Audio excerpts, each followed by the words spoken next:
Buenos días, ¿cómo estamos este día, esta mañana de domingo para tener un nuevo servicio de adoración a nuestro Dios?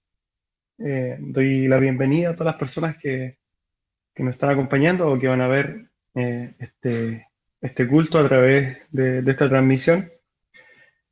Y desde ya vamos a comenzar inmediatamente orando. Le voy a pedir entonces que usted me acompañe en esta oración inicial para comenzar este culto.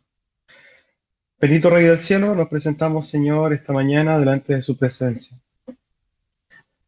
Agradeciendo, Señor, por su amor, por su misericordia, porque usted, amado Rey, ha sustentado todas las cosas en nuestra vida, porque sin duda esta semana hemos visto su mano fiel en nuestras vidas, porque usted ha perdonado nuestro pecado, ha pasado por alto nuestra maldad y ha mostrado esta misericordia, Dios, para con nosotros. Gracias por su amor, gracias porque hoy día, este día domingo, Señor, podemos levantarnos, abrir nuestros ojos, podemos ver a nuestros seres queridos, Dios. Hay tantas cosas que nosotros deberíamos y tenemos que agradecer, Señor. Damos gracias, amado Rey del Cielo, porque la oportunidad de ser sus hijos, por este llamamiento especial, Señor, ha sido y ha nacido solamente de su voluntad y de su corazón, Dios. Desde ya entonces pedimos, amado Rey del Cielo, que usted nos guíe, que, o sea, que usted nos ayude, que usted esté con nosotros a través de su Santo Espíritu. Usted pueda, Señor amado, quizás, no sé, tocar nuestros corazones a través de la palabra, del alimento que necesitamos domingo a domingo. Oramos, amado Dios del cielo, para que este culto a través de esta transmisión por internet no tenga problemas digamos, de transmisión en cuanto a internet, que no se vaya a caer, Dios. Y oro para que cada persona que pueda compartir con nosotros, Señor, pueda disfrutar de Dios y ver sus grandes maravillas.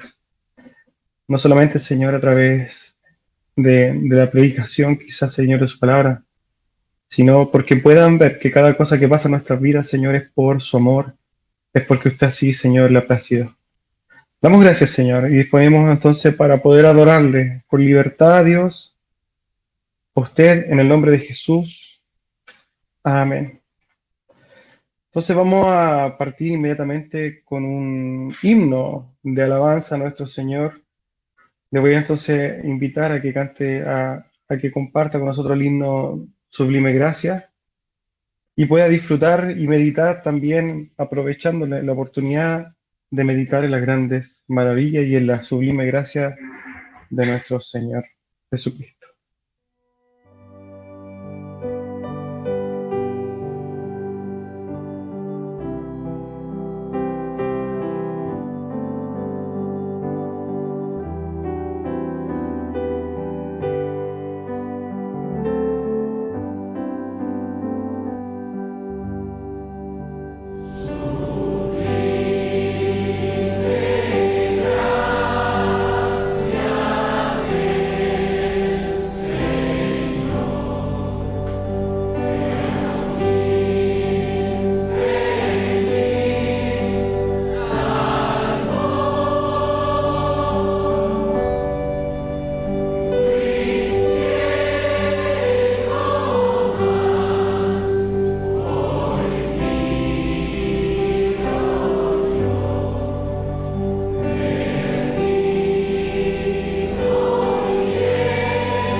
Amén. Precioso himno el que acabamos entonces de poder cantar. Y la verdad es que cuando uno comprende la gracia de nuestro Dios, puede cantar este himno quizás con mayor entendimiento. Vamos entonces a continuar. Yo le voy a pedir que abra sus Biblias en el Salmo 49. Vamos a tener la lectura bíblica del día de hoy. Eh, Salmo 49. Le voy a dar entonces unos segundos para que usted lo pueda buscar. En algunas Biblias va a aparecer como título la insensatez de confiar en las riquezas.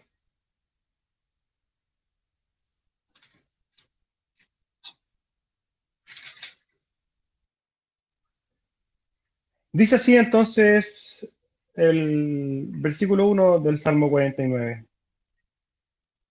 Oíd esto, pueblos todos. Escuchad, habitantes todos del mundo, así los plebeyos como los nobles, el rico y el pobre juntamente.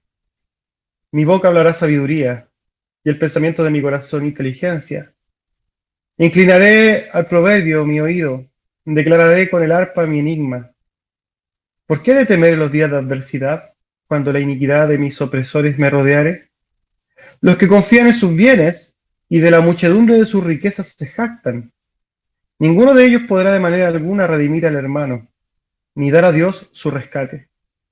Porque la redención de su vida es de gran precio y no se logrará jamás, para que viva en adelante para siempre y nunca vea corrupción. Pues verá que aún los sabios mueren, que perecen del mismo modo que el insensato y el necio, y dejan a otros sus riquezas. Esto es que sus casas serán eternas y sus habitaciones para generación y generación. Dan sus nombres a sus tierras, mas el hombre no permanecerá en honra. Es semejante a las bestias que perecen. Su camino es locura. Con todo, sus descendientes se complacen en el dicho de ellos, como a rebaños que son conducidos al Seol, la muerte los pastoreará. Y los rectos se enseñorearán de ellos por la mañana. Se consumirá a su buen parecer, y el Seol será su morada. Pero Dios redimirá mi vida del poder del Seol, porque Él me tomará consigo. No temas cuando se enriquece alguno, cuando aumenta la gloria de su casa, porque cuando muera no llevará nada, ni descenderá tras él su gloria. Aunque mientras viva, llame dichosa su alma, y sea loado cuando prospere, entrará en la generación de sus padres, y nunca más verá la luz. El hombre que está en honra y no entiende, semejante es a las bestias que perecen. Amén. Salmo 49 nos muestra entonces lo vano que es confiar en nuestra riqueza, lo vano que es fundamentar nuestra vida en generar recursos, en tener más y más, en este hedonismo que hoy día nosotros vemos en nuestra sociedad, en vivir del placer, de los bienes, de tener, de saciarse, saciarse, saciarse, de cada vez tener más riqueza, de cada vez tener más recursos. Pero Jesús también recalca esta enseñanza en el libro de Juan, cuando le dice a las personas que estaban ahí que si alguien quiere venir en pos de él, primero debe negarse a sí mismo, tomar su cruz y seguirle. Pero continúa ese texto diciendo, porque ¿qué saca el hombre si ganara a todo el mundo? ¿Qué pasa? ¿De qué le sirve al hombre tener toda la riqueza del mundo? ¿Acaso con eso él va a comprar su salvación? Él está en condiciones de pagar, el rico está en condiciones de pagar por su alma. ¿Hay alguna cantidad de riqueza que sirva para poder pagar, quizás será la palabra, la salvación de su alma? Jesucristo dice que claramente así no es. Y la palabra también lo dice en el verso 9, en el 7, perdón. Ninguno de ellos podrá en manera alguna redimir al hermano, ni dar a Dios su rescate. Nosotros a través de la riqueza y para todos los que nosotros todas las personas que están viendo este culto, yo les puedo decir una cosa. Las riquezas se quedan cuando nosotros morimos. Eso es una verdad absoluta. Los egipcios pensaban que se podían llevar sus cosas a la otra vida, pero la verdad es que nosotros podemos ver lo absurdo que es ver la vida de mucha gente que lo único que hace es generar riqueza, riqueza, riqueza, riqueza y después muere. Y esas cosas quedan para otras personas, para sus hijos quizás. Y muchas veces conozco bastantes casos donde ni siquiera para sus hijos, quedan para el gobierno porque ni siquiera tenían descendencia. Nosotros, por el contrario, tenemos un fundamento hermoso, un fundamento eterno para la vida. Es Cristo, es la vida misma, es el sentido real de la vida. La vida no es solamente acumular riquezas y vivir en base a ellas, no. La vida es algo mucho más profundo y sobre todo la vamos a encontrar en la persona de Cristo. Si nosotros no tenemos a Cristo, no tenemos la vida. La vida, Cristo mismo, nos entrega un placer, un gozo, una llenura totalmente diferente a lo que lo puede entregar el mundo.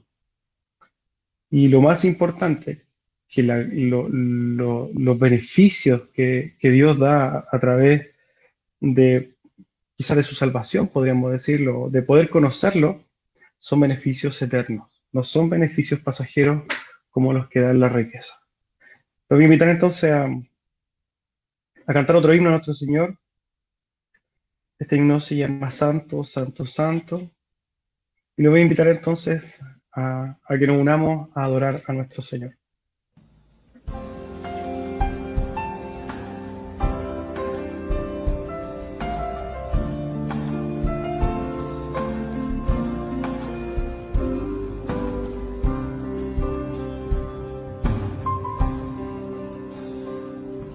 Santo, Santo, Santo, Señor omnipotente, siempre labio mío, flores dejará. Santo, Santo, Santo, te adoro reverente,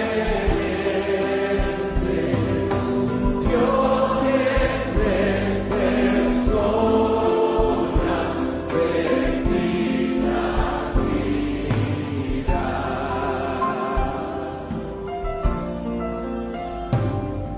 Santo, Santo, Santo, el numeroso coro, santos escogidos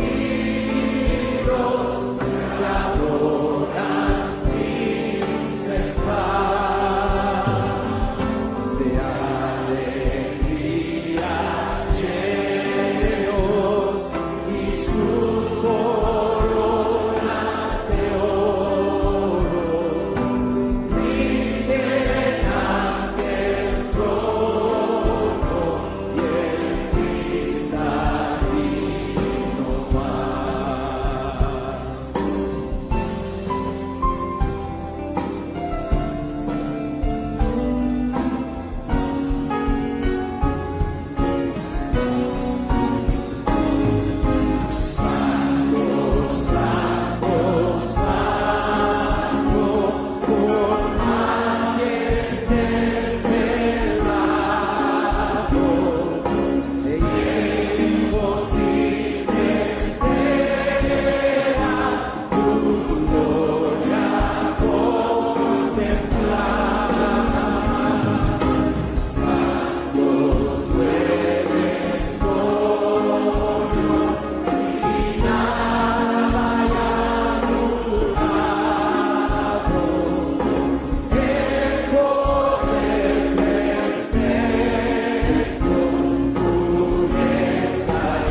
orar. Vamos a aprovechar este momento para tener un momento, vamos a aprovechar este momento para poder orar juntos. Los voy a invitar entonces a cerrar sus ojos.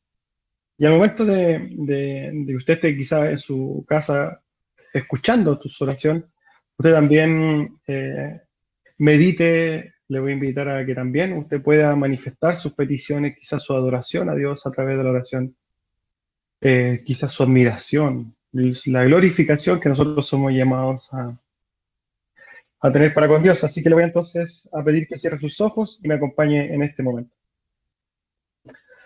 Amado Padre Celestial y bendito Rey del Cielo, glorificamos, Señor, su nombre, le damos toda la gloria a usted. Le damos, Señor, toda la pleitesía, todo el honor a usted, amado Dios, porque conocemos, Señor, de su grandeza, porque usted es el Todopoderoso, porque entendemos, Señor, que no hay ser alguno que exista que pueda igualarse a usted. No hay nadie, Señor, como usted. Usted es único, pero aparte de ser único, es el más grande, Dios. Es el más hermoso, es el más perfecto, el único perfecto, Dios. Usted es el creador de todas las cosas y le glorificamos por eso. Porque aparte de ser omnipresente, Señor, usted es misericordioso. Porque usted, amado Dios del cielo, no tenía obligaciones para con el hombre y aún así se hizo carne, Señor, descendió y se colgó en una cruz, Señor, para satisfacer su propia justicia. Damos gracias, Señor, porque no somos merecedores, Señor, de su salvación. Damos gracias, Padre, porque sin duda nosotros merecemos castigo, merecemos, Señor, el pago eterno por nuestra maldad. Y usted, que es rico en misericordia, ha, Señor, provisto para nosotros un sacrificio expiatorio, un sacrificio que pagó lo que nosotros deberíamos haber pagado. Sin duda, no hay palabras y no existen las palabras para agradecer, Señor, este sacrificio. Pero hoy estamos aquí para darle gloria, para dejar este día, Señor, domingo, este día de observancia, este día de obediencia a su nombre, para también glorificarle a través, Señor, de nuestras acciones. Oramos, Señor, para que usted siga obrando en su iglesia, para que usted siga sosteniendo su iglesia, para que usted siga proveyendo, Dios, a su iglesia. Oramos para que su evangelio, Dios, sea predicado en cada rincón de esta tierra, para que usted utilice, Señor, a las personas, estos instrumentos, Dios, para llevar su palabra. Oramos para que este mensaje de salvación, este mensaje de amor incondicional desde su parte, llegue, Señor, a cada persona. Y oramos también para que nosotros podamos ser esas personas, para que nosotros podamos presentar nuestros cuerpos como sacrificio vivo delante de usted, para que usted nos utilice, nos use, Señor, para llevar a cabo sus preciosos planes. También, Señor, agradecemos porque hoy día podemos abrir nuestros ojos y ver a nuestros familiares, porque podemos decir, usted hasta aquí nos ha ayudado, porque gracias a usted no nos ha faltado el pan en la mesa, Dios. Damos gracias porque a pesar de la contingencia que vemos, a pesar de esta pandemia, de las enfermedades, de las muertes, usted, Dios, nos ha guardado. Porque lamentablemente muchas veces nosotros tenemos malos referentes de comparación. Siempre vemos a la persona que está perfectamente acomodada, que tiene todos los recursos posibles, que tiene todos los accesos, todas las oportunidades, que no tiene ningún problema, y con ellos nos comparamos y decimos, ¿por qué nos pasan estas cosas? Pero si nosotros nos comparáramos, Dios, con gente que realmente está sufriendo, con gente que realmente, Señor, está pasando momentos difíciles, que realmente ellos no tienen dificultades para llevarse un trozo de pan a la boca, nosotros nos daríamos cuenta cuán bendecidos estamos. Abra, Señor, los ojos de nuestro entendimiento, para que nosotros podamos comprender, para que nosotros podamos entender profundamente que usted, Dios, ha sido muy bueno con nosotros. Oramos para que usted nos fortalezca también, Dios, para que usted fortalezca a esta iglesia local y a su iglesia invisible, para que a través, Señor, de su Santo Espíritu obre en nuestras vidas, porque Satanás anda como león rugiente viendo a quien devorar. Manténganos, Señor, firmes, atentos. Ayúdenos a velar día tras día, Dios. Ayúdenos a estar, Señor, fortalecidos al momento de la prueba. Necesitamos que usted, Señor, nos ayude. Usted dice que nada podemos hacer, Señor, si no es por usted, si no es sujetos a usted.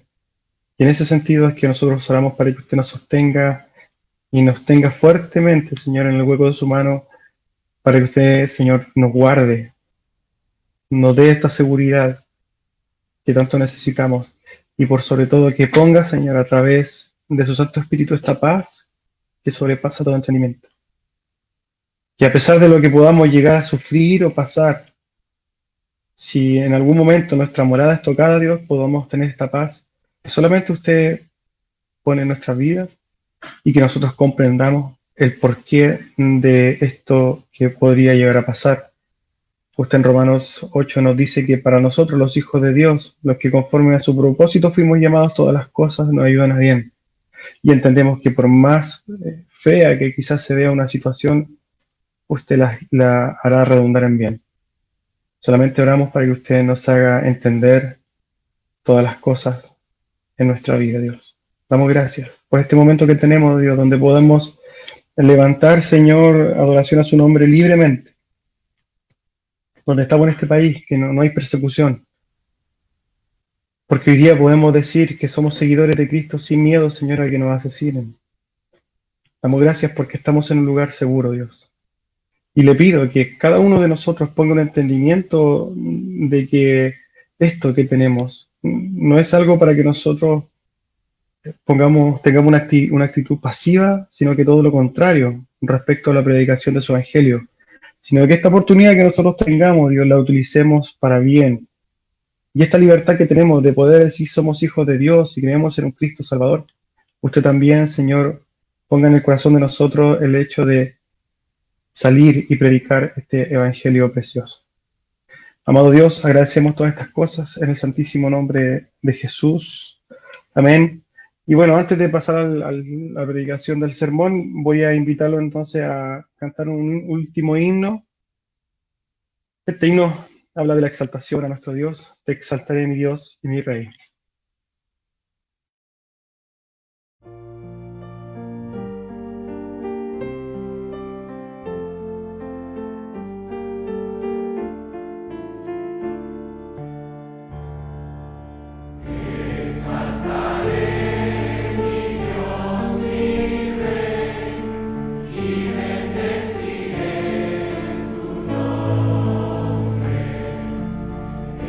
Eternamente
Cuéntame.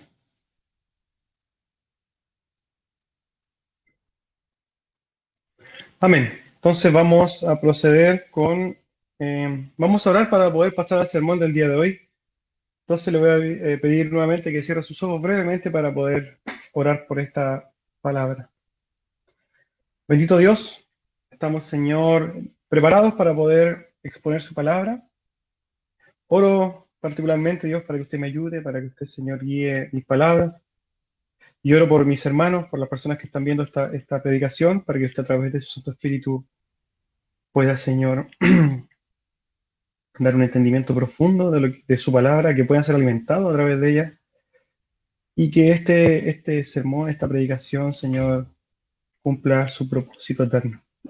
Doy gracias por esta oportunidad. Damos gracias, Señor, por poder transmitir. Damos gracias, Señor, por poder predicar su palabra.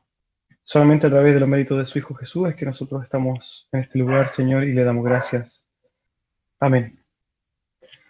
Entonces, vamos a pasar al sermón del día de hoy. Como ustedes ya saben, nosotros como iglesia hacemos una predicación expositiva de la palabra. Esto quiere decir que nosotros tomamos un orden de la Biblia y predicamos todo lo que la palabra de Dios dice, predicamos todo el consejo de Dios. En ese sentido, nosotros la semana pasada estuvimos viendo el libro de Marcos, Marcos 2, ¿cierto? Hasta el versículo 22. Y hoy día vamos entonces a seguir en Marcos 2 desde el versículo 23. Y vamos a leer el versículo Marcos 2:23 y vamos a leer hasta el capítulo 3 de Marcos, el versículo 6. Así que le voy a pedir que usted busque en su Biblia este pasaje, Marcos 2, y que nosotros podamos leer juntos. Entonces, la palabra de nuestro Dios. Espero que lo haya encontrado, Marcos 2, versículo 23 en adelante.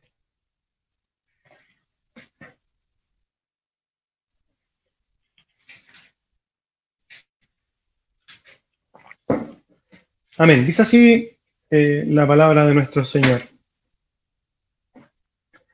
Aconteció que al pasar él por los sembrados, un día de reposo, sus discípulos, andando, comenzaron a arrancar espigas.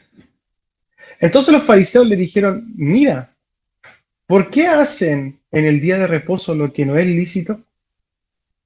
Pero él les dijo, ¿nunca leíste lo que hizo David cuando tuvo necesidad y sintió hambre? Él y los que con él estaban. ¿Cómo entró en la casa de Dios, siendo Abiatar sumo sacerdote, y comió los panes de la proposición, de los cuales no es lícito comer, sino a los sacerdotes, y aún dio a los que con él estaban? También les dijo, el día de reposo fue hecho por causa del hombre, y no el hombre por causa del día de reposo. Por tanto, el Hijo del Hombre es Señor aún del día de reposo. Capítulo 3. Otra vez entró Jesús a la sinagoga y había allí un hombre que tenía seca una mano y le acechaban para ver si en el día de reposo le sanaría, para acusarle. Entonces dijo al hombre que tenía la mano seca, levántate y ponte en medio. Y les dijo, ¿es lícito en los días de reposo hacer bien o hacer mal? ¿Salvar la vida o quitarla? Pero ellos callaron. Entonces, mirándolos alrededor con enojo, entristecido por la dureza de sus corazones, dijo al hombre, extiende tu mano. Y él la extendió, y la mano le fue restaurada, sana. Y salidos los fariseos tomaron consejos con los herodianos contra él para destruirle. Amén. Si ustedes se fijan, hermanos, en el cuadro que nosotros hicimos para dar el aviso de este culto, aparece ahí el título del sermón de hoy día. Y el título del sermón de hoy día es El cuarto mandamiento a los ojos de Cristo. Y eso es lo que hoy día vamos a hablar. A modo de introducción, y antes de pasar a ver el texto, les voy a contar que en el año 1827 nace una mujer llamada, que después claramente tomó el nombre de Elena G. de White. Ella es fundadora, una de las fundadoras de los Adventistas del Séptimo Día. Los Adventistas es una iglesia de carácter evangélica, pero que dentro del círculo evangélico es considerada también una secta. Es muy similar a, por ejemplo, a los testigos de Jehová, pero con otras doctrinas. Esta mujer, Elena G. de White, era considerada, y es considerada aún por los adventistas como una profeta, casi la reencarnación de Juan el Bautista. Y esta mujer promovió vegetarianismo y la observancia del día sábado, agosto, de la perdición eterna. ¿Qué quiere decir esto? Ella, a través de sus visiones y profecías, mostró que el no cumplimiento de la observancia, ya cuando hablamos de observancia es como respetar el sábado sin hacer nada al estilo judío. O sea, tú no puedes hacer nada en un día sábado. Si tú no hacías eso, y tal, hoy día lamentablemente los adventistas del día de hoy lo hacen así, el día sábado no hacen nada. Si tú no cumples eso, tú pierdes, automáticamente tú estás perdido. Eso es como, de hecho, es para ellos la marca de la bestia. Ven el cumplimiento del Sabbat como una condición para la salvación. Hay otra iglesia que hoy día y en los últimos tiempos ha tomado bastante fuerza y es la iglesia de los judíos mesiánicos. Estos judíos mesiánicos también han defendido la observancia del día sábado y lamentablemente la relación que tienen ellos con los adventistas es que ambos ponen el día sábado como una condicionalidad para la salvación. Incluso llegan a, si entendemos esto, llegan a poner la observancia del día sábado por encima de la gracia de Dios. Y eso es un tremendo error. La verdad que nosotros entendemos que la salvación no es por obra. Efesios 2, 8 y 9 dice que por gracia sois salvos por medio de la fe, no por obras para que nadie se gloríe. No hay obras que nosotros podamos hacer para ganar nuestra salvación. No hay nada, ni siquiera la moral, ¿cierto? No sirve de nada que yo sea una persona muy buena ante los ojos de todos, porque eso no va a garantizar mi salvación. Las buenas obras vienen a ser una consecuencia de lo que hay dentro de mi corazón, así lo pone Cristo en su enseñanza. Ahora entendemos también que las buenas obras que hagamos no son obras agradables a los ojos de los demás, sino que son las buenas obras a los ojos de Dios. ¿Qué quiero decir con esto? Que muchas veces nosotros vamos a obrar de una forma que a los demás no les va a gustar, que van a considerarlo una mala obra, pero por el contrario, ante los ojos de Dios es una buena obra, ¿ya? Pero volviendo a nuestro tema inicial y a nuestro tema de fondo, es que lamentablemente podemos ver que la observancia del día sábado, o en este caso día domingo, como lo hacemos nosotros, ha sido de gran controversia a través de la historia del cristianismo. Nosotros, con el principio de sola escritura, como iglesia bautista y la iglesia bautista histórica, comprendemos que a través del principio de sola escritura nosotros entendemos que la escritura aparece el día domingo como observancia, lo que hacían los apóstoles de la iglesia primitiva en el libro de los Hechos. Es por eso que nosotros hoy día nos juntamos los días domingos y tomamos el día domingo como día de observancia. Porque la Biblia nos muestra que los apóstoles y la iglesia primitiva tomó el día de la resurrección de Cristo, un día domingo, para comenzar a observar. Por eso que nosotros entendemos que el día de observancia es el día del domingo. Pero sin entrar en el debate de si esto es sábado o domingo, vamos a comprender a través de la palabra cuál es el corazón de este mandamiento, cuál es la postura y cuál es la visión de parte de Dios mismo, en los ojos de Cristo, para comprender este día de observancia. Nosotros la semana pasada, y esto tiene que ver con el contexto bíblico que nosotros estamos, la semana pasada vimos que el evangelista Marcos, Juan Marcos, nos había hablado de la religiosidad del ayuno fariseo. Y hoy día, y lo que vamos a ver hoy día y en lo que los pasajes siguientes, va a hablar de algo muy similar, y es la religiosidad de la observancia del día sábado, también por estos mismos. De alguna forma, lo que está haciendo el capítulo 2, Juan Marcos, en la segunda parte del capítulo 2, es exponer la religiosidad del sistema fariseo, del sistema religioso fariseo, ¿cierto? Y cómo estos hombres, estos fariseos de aquel momento, pasaban por alto la ley de Dios para seguir sus tradiciones. Vámonos al texto para que nosotros entonces podamos comprender qué es lo que está pasando en este lugar y podamos también comprender cuál es la enseñanza de estos pasajes. Versículo 23.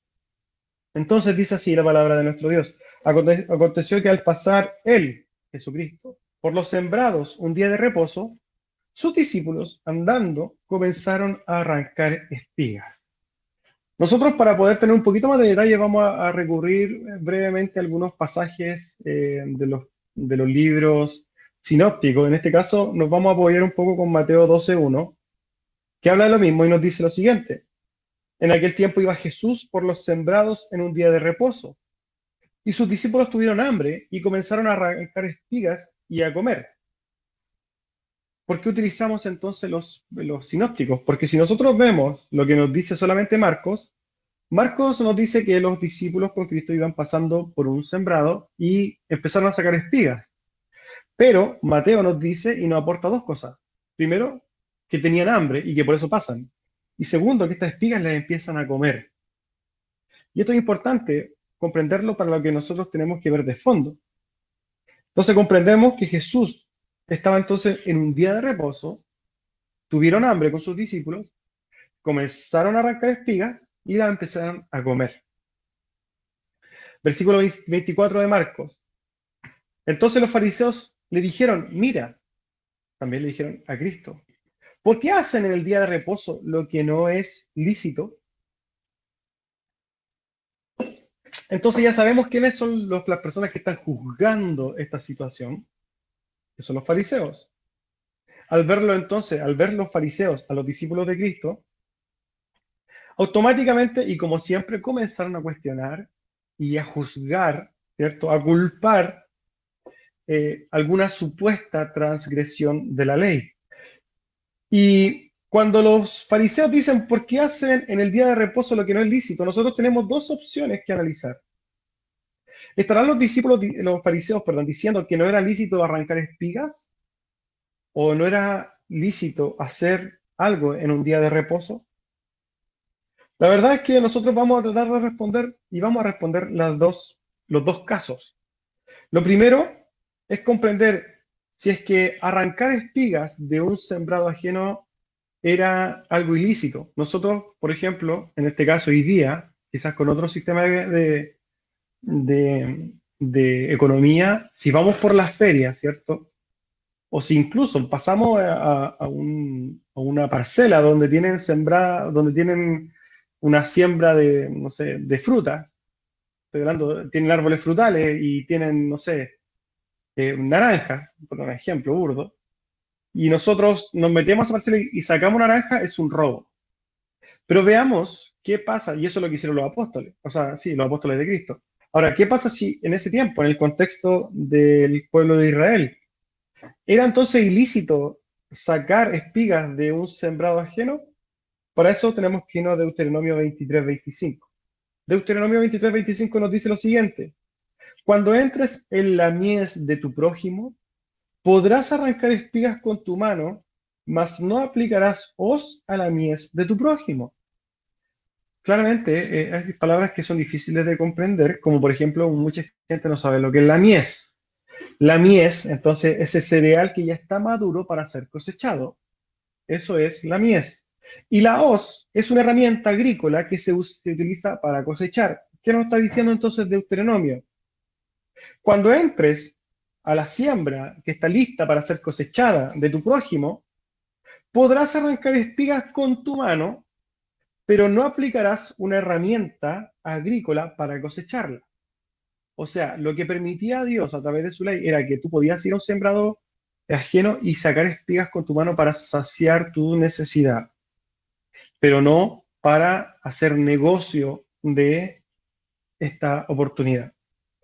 Entonces, lo primero que podemos comprender es que el primer caso, en el primer caso que los fariseos estuvieran de alguna forma cuestionando el hecho de que las personas estuvieran sacando espigas, no tenía argumento en las escrituras. Era algo lícito que estaban haciendo y no era ilícito.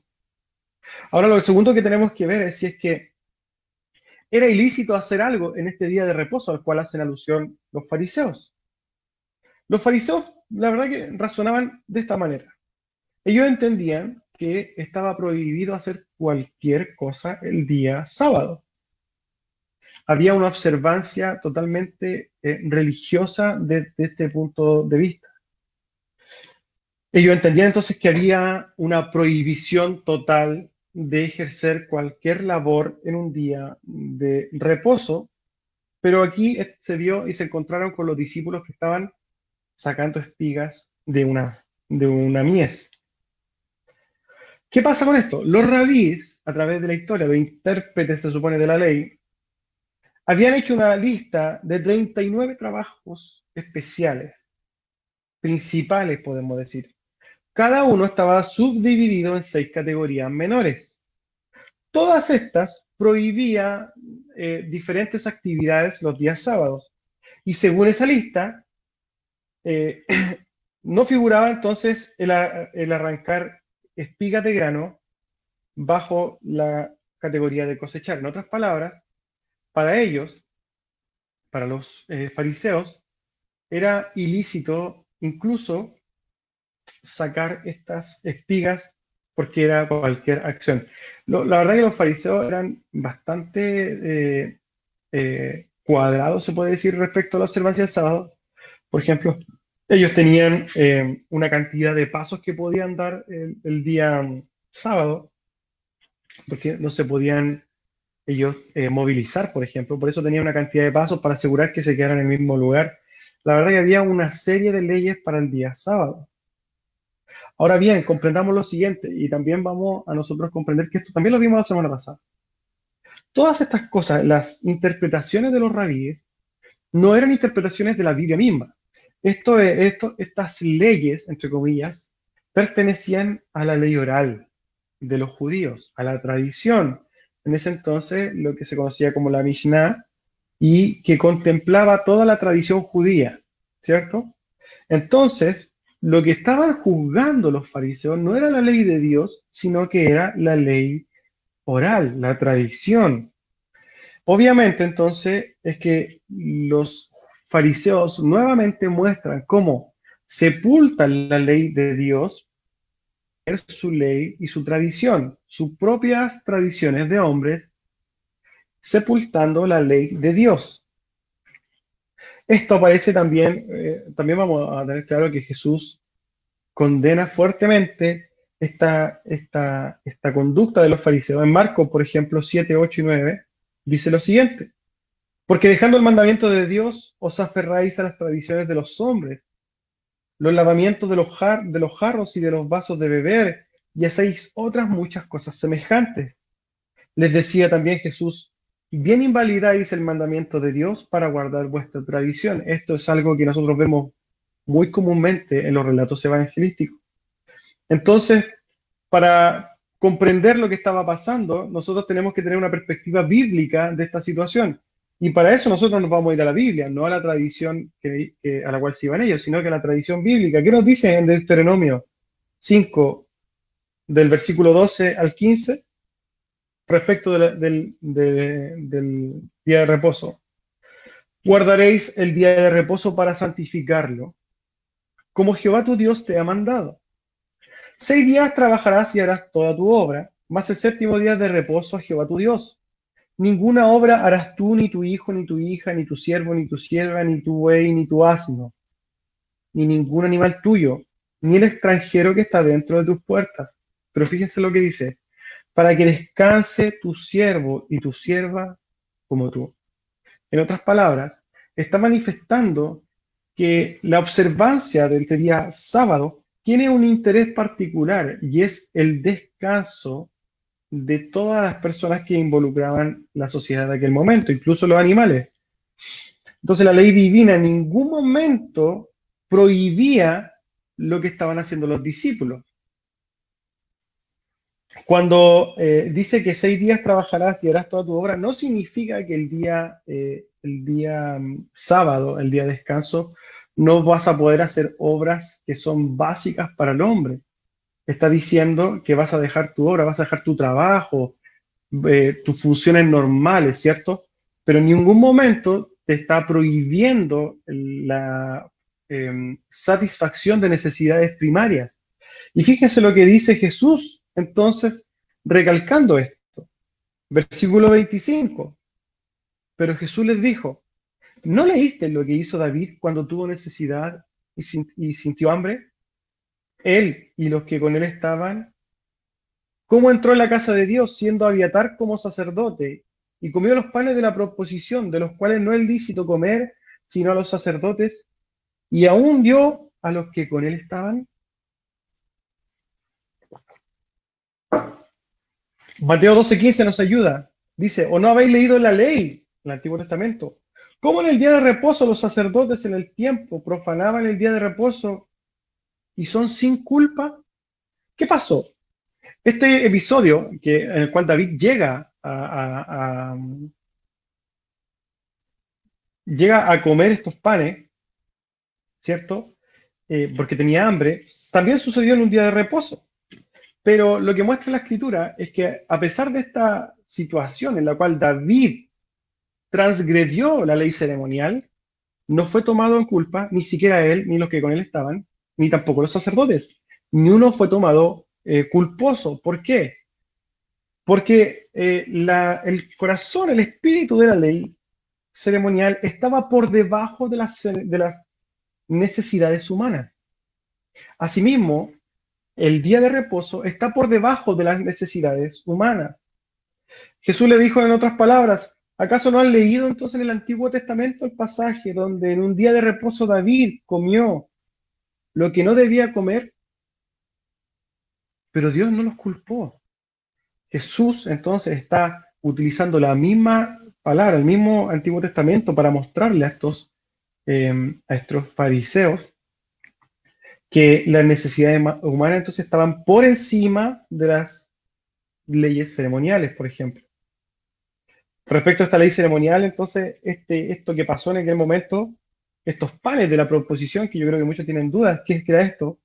Estos panes consistían en 12 panes colocados en una mesa que tenía unas medidas particulares, 45 por 70 centímetros. La mesa estaba cubierta de oro puro, rodeada por una moldura de oro y equipada con 4 anillos de oro, uno en cada esquina. A través de estos anillos pasaban varas para poder transportar este pan. En tiempos antiguos, entonces, esta mesa estaba en el lugar santo, muy, muy cercano al lugar santísimo de Dios. El pan se colocaba en 2 filas. Los 12 panes representaban entonces las 12 tribus de Israel y simbolizaban la comunión constante del pueblo con su Dios. Cuando David entró, entonces, le dieron este pan, que era un pan consagrado. Y David, ¿qué hizo? Lo compartió con sus compañeros que estaban igualmente hambrientos. Todos comieron de este pan que estaba prohibido. Estaba designado exclusivamente para el linaje del sacerdocio y para nadie más. Pero vuelvo a repetir lo que Cristo le está dando a entender entonces a estos fariseos. Las necesidades humanas están por encima de las leyes ceremoniales. También les dijo Jesús, respecto a lo mismo, el día de reposo fue hecho por causa del hombre y no el hombre por causa del día de reposo. Dios creó primero al hombre y después creó el día de reposo. Fue instituido entonces el día de reposo en función del hombre, no el hombre en función del día de reposo. Y esto tenemos que comprenderlo muy claramente para que no estemos nosotros cayendo en estos errores, por ejemplo, que caen estos movimientos como el movimiento mesiánico y el movimiento adventista, donde superponen el día de reposo a las mismas necesidades humanas incluso. Ponen el día de reposo a la gracia de Dios, y eso es terriblemente peligroso. Entonces el día de reposo fue instituido para ser una bendición para el hombre, para mantenerlo en buena salud, para hacerlo útil, gozoso, para hacerlo santo, de modo que meditara con tranquilidad en las obras de su Hacedor, para que pueda deleitarse en Jehová. Para nosotros el día domingo es un día que podemos deleitarnos en Jehová. Hoy día nosotros entendemos que este día de reposo, día de observancia del domingo, es un día para pensar, para meditar en la grandeza de Dios, para entregarlo a Dios, para descansar en Dios, para observar lo glorioso de nuestro Dios. Ese es el punto del día de observancia. Fíjese lo que dice Isaías 58, el versículo 3 en adelante, respecto a la observancia del día de reposo, y esto en el Antiguo Testamento. Si retrajeses del día de reposo tu pie, de hacer tu voluntad en mi día santo, y lo llamares delicia, santo, glorioso de Jehová, y lo venerares, no andando en tus propios caminos, ni buscando tu voluntad, ni hablando tus propias palabras, entonces te deleitarás en Jehová, y yo te haré subir sobre las alturas de la tierra, y te daré de comer la heredad de Jacob tu padre, porque la boca de Jehová lo ha hablado. El propósito primordial del día de reposo es promover entonces el bienestar físico y sobre todo espiritual del hombre. Fue pensado por Dios para el hombre. El propósito del día de reposo entonces es darnos este día en la semana en el cual nuestros pensamientos y nuestras acciones se fundamentan, se entregan, de alguna forma se concentran en nuestro Hacedor. Por tanto, no podemos poner el día de reposo encima ni de la obra salvífica de Dios, ni siquiera del bienestar del hombre, ni siquiera, perdón, de las necesidades humanas. Por tanto, dijo Jesús, versículo 28, el Hijo del Hombre es Señor aún del día de reposo. Mateo 12, 6 nos dice, pues os digo que uno mayor que el templo está aquí.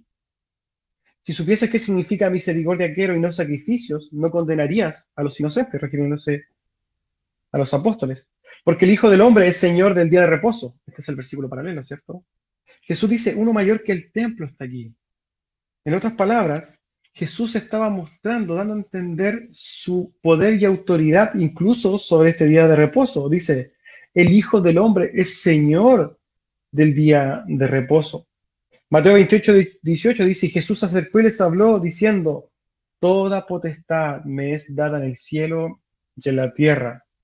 Y Juan 10:30 nos dice, yo y el Padre uno somos.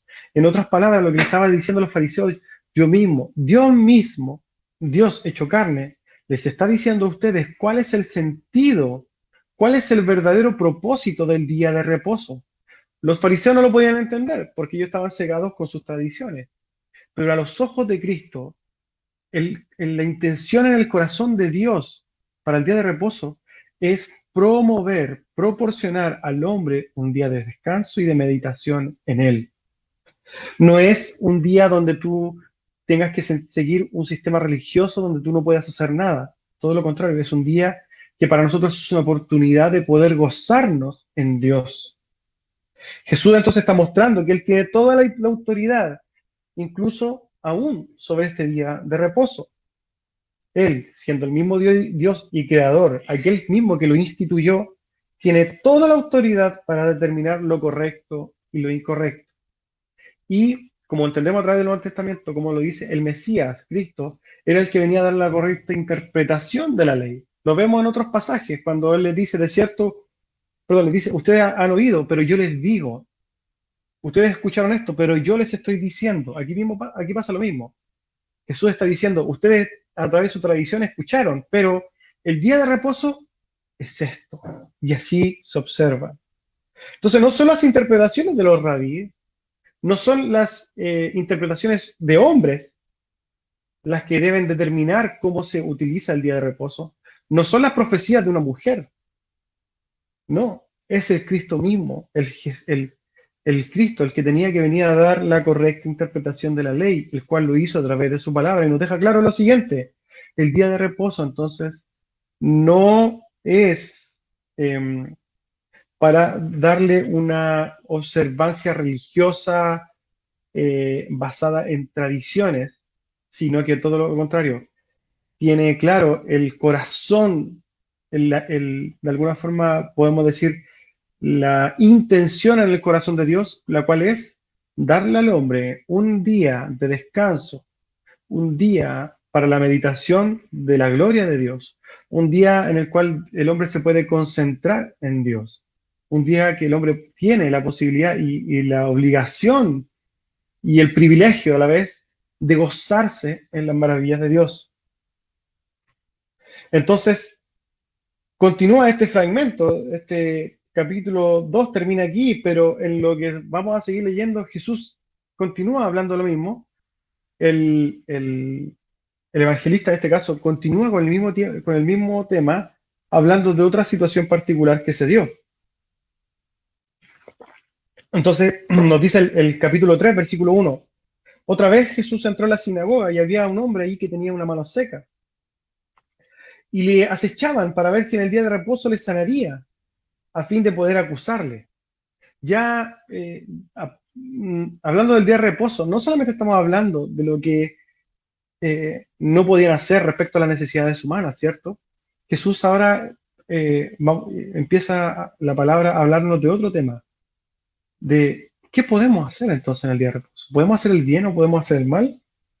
Mateo 12:10 dice, y aquí había allí uno tenía una mano seca y le preguntaron a Jesús para poder acusarle, ¿es lícito sanar en el día de reposo?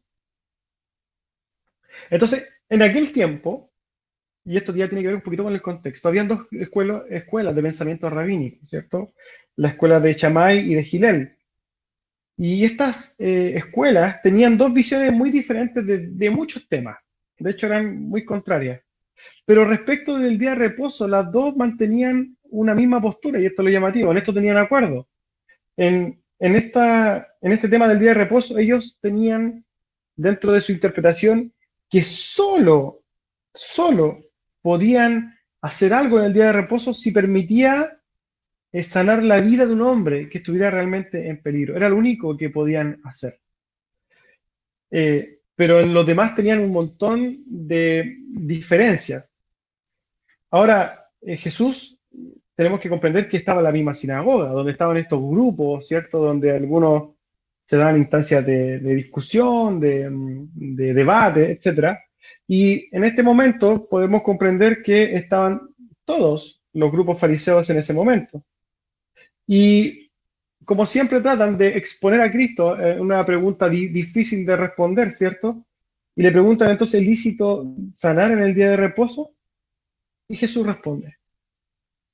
Entonces dijo al hombre que tenía la mano seca, levántate y ponte en medio. Y les dijo a los demás, ¿es lícito los días de reposo hacer bien o hacer mal? ¿Salvar la vida o quitarla? Pero en ese momento todos los intérpretes, los fariseos, las escuelas de pensamiento callaron. Mateo 12, el versículo paralelo, nos ayuda con esto. Él les dijo, ¿qué hombre habrá de vosotros que tenga una oveja? Y si ésta cayera en un hoyo en un día de reposo, no le eche mano y la levante. Pues, ¿cuánto más vale un hombre que una oveja? Por consiguiente, es lícito hacer el bien en el día de reposo. Entonces, cuando Jesús le plantea esta pregunta a los fariseos, ¿nosotros entonces podemos hacer el bien? Pregunta que podemos, no sé, quizás hoy día hacerle a las personas que tratan de cumplir fariseicamente este mismo día de reposo.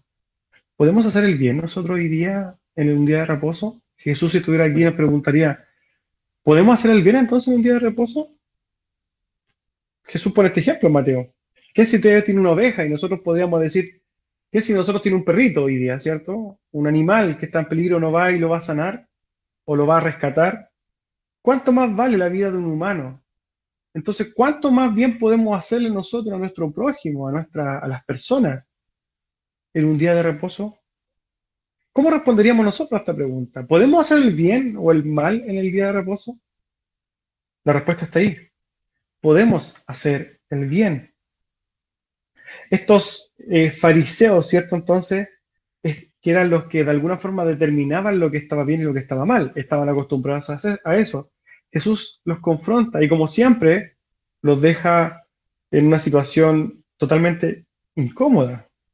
Jesús los pone en evidencia su religiosidad.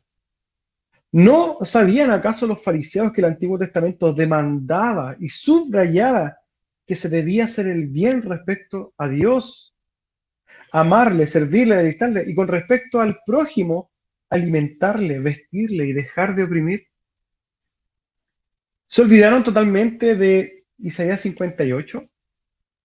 Isaías 58 nos relata lo que se tiene que hacer en un día, ¿cierto?, de reposo, y habla del bien que tenemos que hacerle a los demás. Si queremos podemos leerlo. Vamos a leer Isaías entonces 58 para ver qué nos dice Isaías 58 respecto a esto mismo.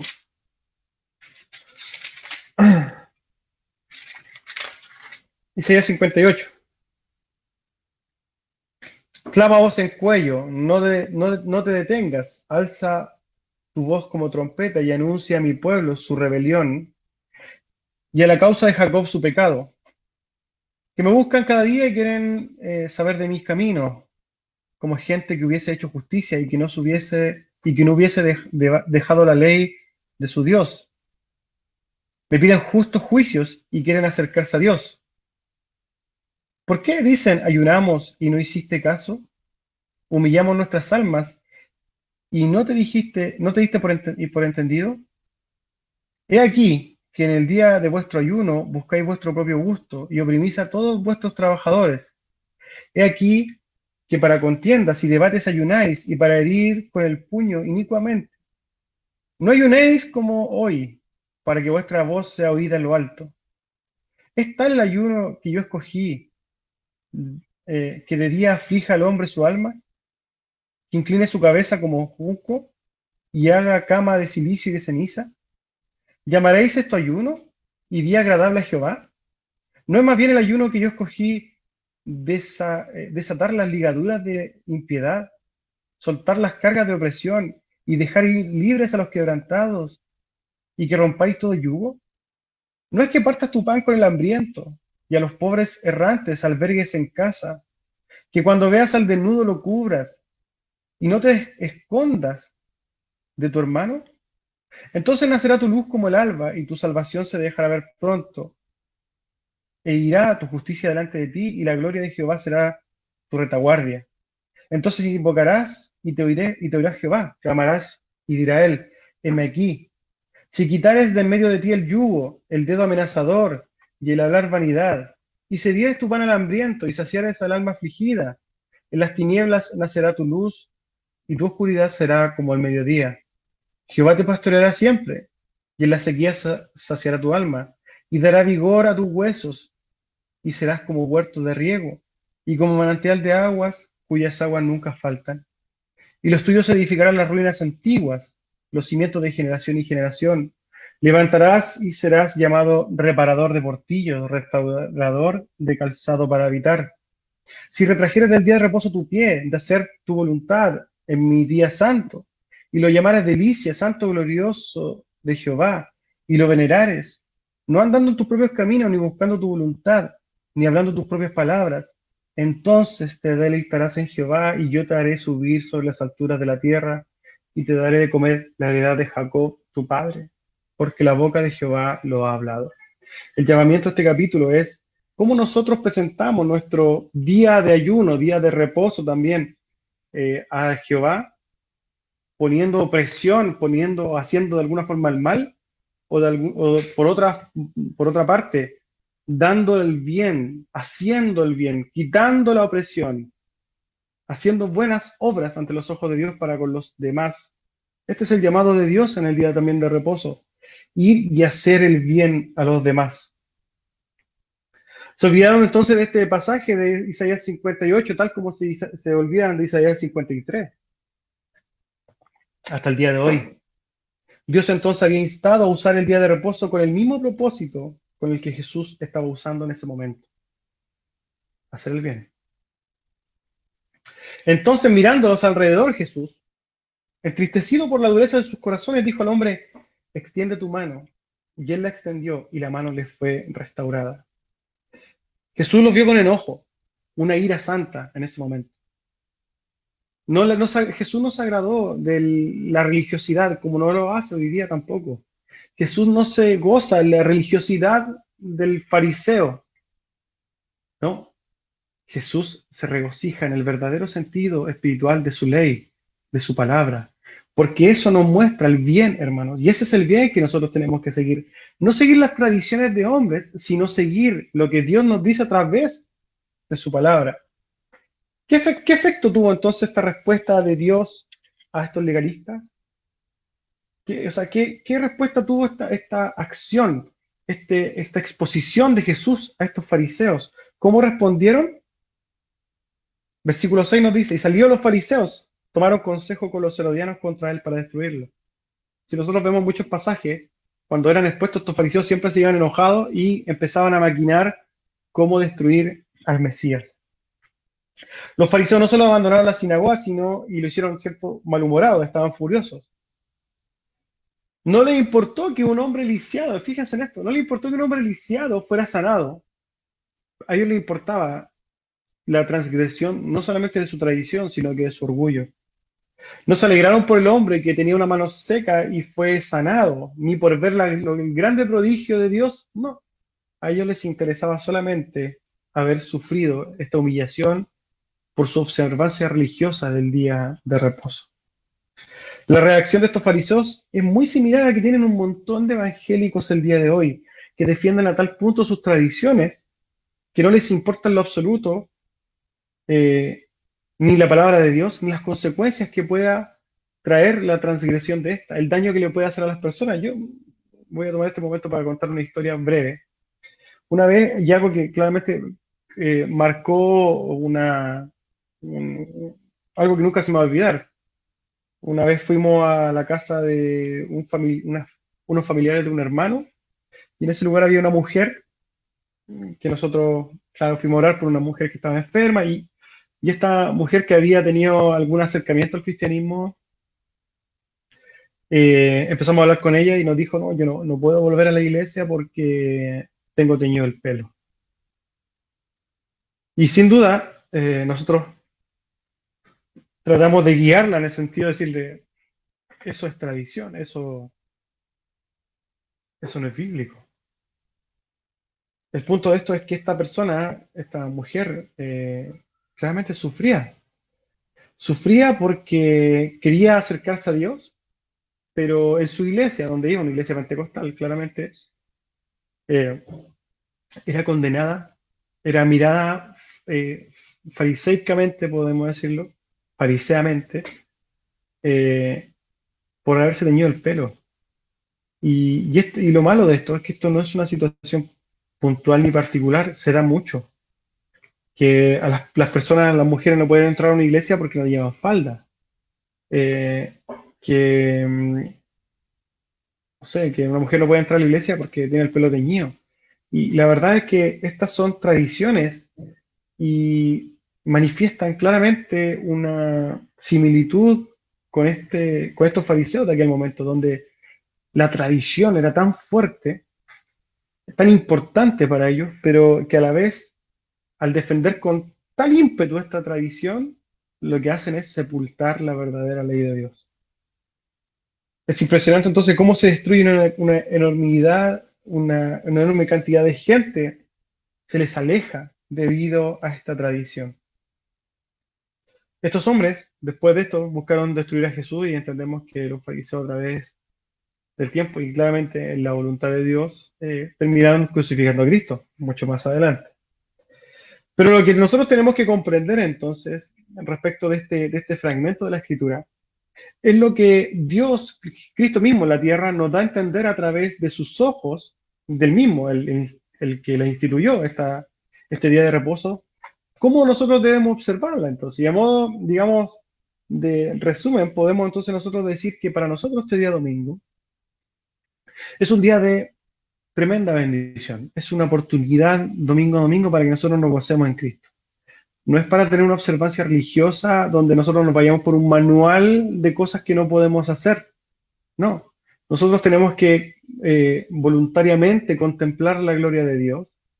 Claramente no trabajar porque dentro de nuestras posibilidades, ¿cierto? No trabajar porque es un día para nosotros, es un día, una cita domingo a domingo con Dios. Y en ese sentido nosotros tenemos que aprovecharla, meditar en su grandeza y hacer el bien. Hacer el bien, no perder la oportunidad también de hacer el bien en un día de reposo. Ayudar a tu prójimo, ayudar a quien sea. Para como modo de exhortación final, voy a, como siempre, leer un pequeño fragmento y con esto vamos a estar concluyendo el sermón de hoy día. Dice así entonces: la observancia del día de reposo ha sido un gran tema de discusión a través de la historia del cristianismo. Podemos ver a través de las escrituras que cuando Cristo caminó entre nosotros también fue confrontado por supuestamente transgredir la ley de Dios. Hoy vemos casos muy similares en diferentes iglesias. Lamentablemente vemos cómo han llegado al límite incluso de cuestionar la eficacia de la gracia de Dios por el incumplimiento o la ignorancia respecto a este mandamiento. A los ojos de Cristo este mandamiento fue hecho para beneficio del hombre. Es un día en que podemos entregarnos a Dios totalmente en nuestros pensamientos, nuestras energías, nuestra atención. Nuestra atención debe reinar entonces en la gloria y meditar en la gloria de Dios. Podemos no solo analizar la grandeza de nuestro Dios y gozarnos en su maravilla, sino que también hacer el bien, tal como lo hizo Jesús. El hacer el bien debe ser también parte de nuestro día de reposo. ¿Y qué más bien podemos hacer que predicar el glorioso evangelio de nuestro Señor Jesucristo en estos mismos días de reposo? Vamos a orar entonces para concluir este culto y este sermón. Le damos gracias por haber compartido con nosotros este día domingo. Espero que haya sido de bendición para usted, para un mayor entendimiento, no solamente del amor de Dios para con nosotros a través de la imposición de este día, sino que también un mayor entendimiento de la Escritura y que podamos nosotros día a día acercarnos a Dios de una manera más bíblica cada vez. Amado Dios, bendito Rey del cielo, damos gracias por este servicio de adoración de este día domingo. Damos gracias, Señor, porque podemos contemplar y disfrutar de este día de reposo, el día de hoy, donde podemos ver, Señor, lo maravilloso de su obra, lo maravilloso que es usted. Oramos para que este día siga siendo de bendición y que quizás nosotros también hoy día podamos hacer el bien de diferentes formas. Quizás con nuestros familiares más cercanos, quizás hoy día en el encierro, a través de algún medio, alguna guía que podamos hacer espiritual, algún hermano. ¿Por qué no predicar el Evangelio? Amado Dios, oramos para que usted llene de gozo este día en nuestras vidas. Señor, muestra a través de Santo Espíritu lo maravilloso que usted es cada día más en nuestros corazones. Y sin duda damos gracias, Señor, por esta oportunidad que usted nos ha dado de poder levantar y exaltar su nombre. Damos gracias en el nombre de Jesús. Amén.